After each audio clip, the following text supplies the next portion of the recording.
We have to talk about Marvel Tōkon once again because the developers of the game just had a massive interview with Famitsu, which is a video game magazine very popular in Japan, and they actually reveal a ton of new info about the roster, the characters, also the story mode, and even their philosophy when it comes to designing the gameplay, and more. You can check the timestamps in the video just to see if there is a topic that you want to kind of like prioritize within the context of it. If you just want all the info, check it all the way until the end. Like and subscribe if you want to support the channel and you want to see more content from Marvel Tōkon. I appreciate the support. And now let's get into the interview. Okay, so the first topic we gotta cover is the fact that the developers in the interview confirmed the themes for Dr. Doom's and Ghost Rider's team in the game, even though they are not announced. For the case of Doom, they said that it's going to be Team Villains, and for Ghost Rider, is going to be Team Outlaws or Anti-Heroes. And it is really interesting because we kind of already, knew that Doom was going to be villains. It has been speculated for a long time already, and it is the most obvious and simple way to make a team with Doom if it is thematic, to just make it full villains, and all the villains of the base roster are with Doom, and that's it. Makes a ton of sense. But in the case of Ghost Rider, I would say that most people in the community were saying that it's gonna be the Midnight Suns because it's the most obvious team that you can make, where Ghost Rider is the leader. Even if it is Robbie Reyes, it was kind of like the easiest guess that you could pick.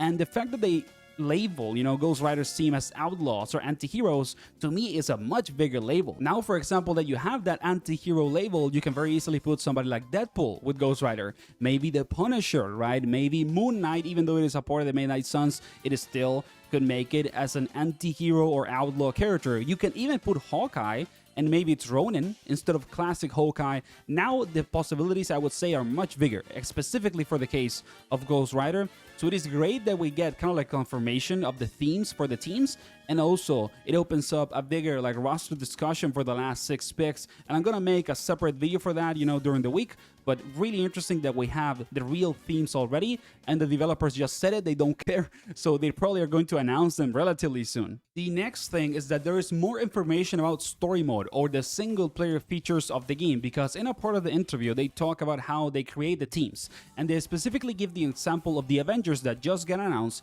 and they say that the reason why these teams have like a specific label and a structure is mostly related to the single player content of the game.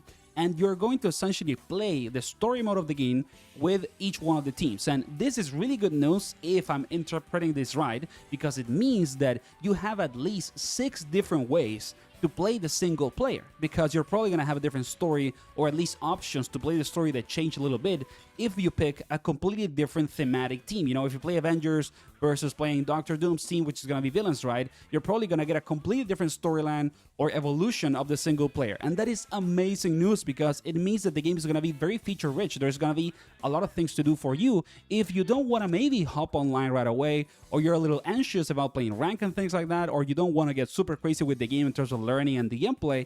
Then you can play the story mode 6 different times and you're gonna get something different. I think that's very cool. It gives a lot of features for the game for everybody, so it is a game that everyone can play and enjoy, and they don't need to bash their head against the wall playing rank online right away. I think that is great. So really good news that the reason why we had the teams is not only to make the roster cool and have like thematic, ideas, but also to give story mode more options and a lot of single player content. Then the next one, and this is really big because it's actually something completely new, we have never heard about this before. The developers say in the interview that this game is going to have some sort of alternative shader or like graphical mode in which the game actually looks like an American comic. It doesn't look like a manga or anime anymore.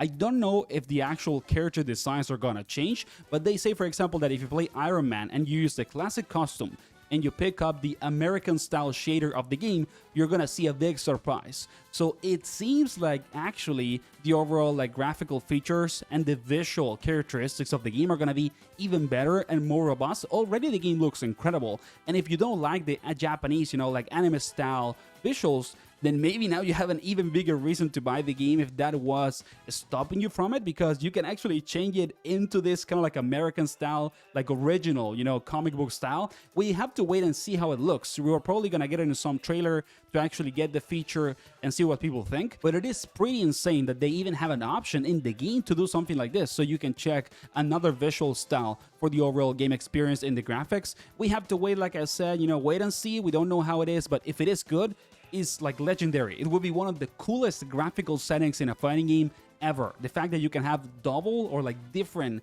graphical and art styles in the same game would be absolutely nuts. I love it. So hopefully it is really, really cool and high quality. And then the last kind of like interesting thing about the interview is just that they talk about the gameplay of the game and the philosophy behind the controls. Why does the game have, you know, easy inputs? Why does it have auto combos? Why do they push you? Or they always talk about, you know, this thing that you can play 1v1 even if it is a 4v4 game because you can focus on only one character. And they just say that they want to create a fighting game that everybody can play. They want to create a game that is pick up and play, that everyone can have fun with. And I think that that's great. And a lot of the time, you know, I know that some people get mad about like auto combos, about easy inputs. And to me, it's not really the problem. It's not like those things are an issue within themselves. It's more about how you execute them with your game. Because, for example, the auto combos on Dragon Ball FighterZ help a lot of people to get into the game, but they were really, really stupid. Like, they were actually really good.